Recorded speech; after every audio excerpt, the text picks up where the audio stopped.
Hi-Fi by Abby Sage. Thank you for the suggestion. We have CAPO on the 3rd fret with the chords of E minor, D, A, and C.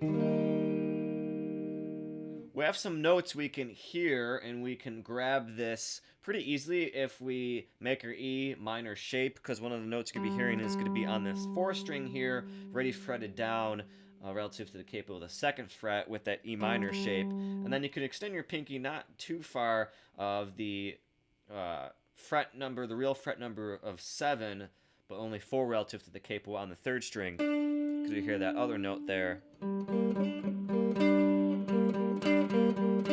Something like that.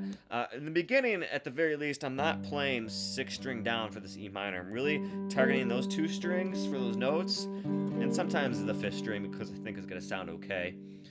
So it's going to start off on that. She's going to sing with that for a little bit here until the chord changed to D with throw the curtains wide. And then the 2 notes will be a lot easier to grab, but you really want to grab this open 4th string. And then that note there is already fretted down, again, 2nd relative to the capo on the 3rd string there, making your D chord shape. So it's going to be easy to find with these shapes. And then you'll hear it switch again on the tail end of this line there to this A. But on this A, almost the same concept of we really are not strumming the full chord, probably only getting these 3 strings there. And then it's going to switch back into this E minor look. Something like that.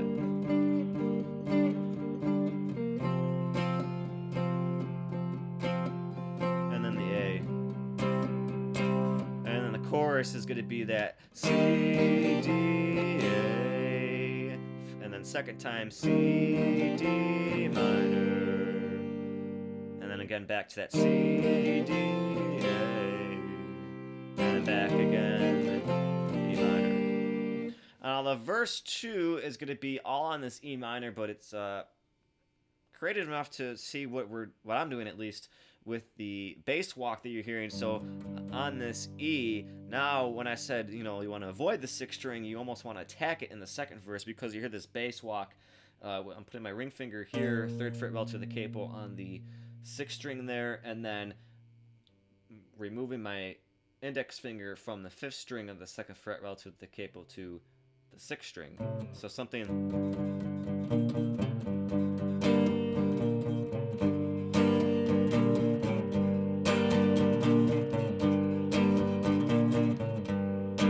like that. I mean, I'm emphasizing it because I think, as you get to the 2nd verse, you can definitely almost go all the way down to the 3rd string there, but you can almost do the thumb naturally. I just did it automatically, but it's going to have that all the way through until the next chorus of the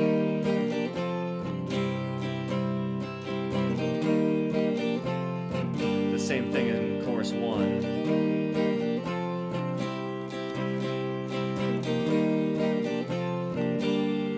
And then the ending is going to have a lot of lyrics on the E minor, but then it'll have the same chord progression when it switches over to that D on the line there that you see on the screen, and then A on the line there that you see on the screen. And it kind of goes into a fake chorus because it's going to have the E minor chord for 2 lines, to play around with that bass again, and then that D, and then ending on that A. Just wait for the changes. Seems like that note that they continuously play at the tail end of some of these lines here, the lead part at least, sounds like this note that we were targeting before from that E minor. That you're going to hear that a lot repetitively. So there it is. I think that's a good lesson. Hopefully it helps you and it gives you the right path to play along with them. I think that's what I always like to achieve, is to be able to play along with them. So hopefully this will help you out. If it did, subscribe, because a lot of you guys aren't subscribed for some reason, so please subscribe. And we'll have a good time, and we'll have more songs that you want me to do.